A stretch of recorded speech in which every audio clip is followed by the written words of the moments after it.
வேடசந்தூர் அருகே துணை முதல்வர் காரை சோதனை.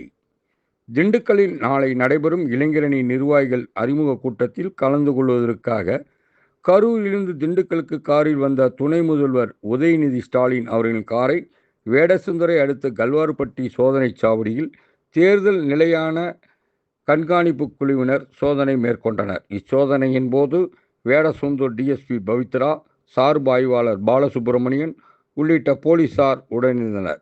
சோதனை முடிந்து அவர் வேடசந்தூரிலிருந்து திண்டுக்கல் நோக்கி வருகை தந்தார்.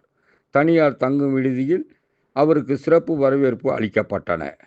ஊரக வளர்ச்சித்துறை அமைச்சர் ஐ. பெரியசாமி, மாவட்ட செயலாளர் ஐ.பி. செந்தில்குமார், மாநகர மேயர் இளமதி, துணை மேயர் ராஜப்பா, ஒன்றிய செயலாளர் நெடுஞ்செழியன் மற்றும் மாநகர இளைஞரணி துணை அமைப்பாளர் வெங்கடேசன் மற்றும் கட்சி நிர்வாகிகள் ஏராளமானோர் இந்த வரவேற்பில் கலந்து கொண்டனர்.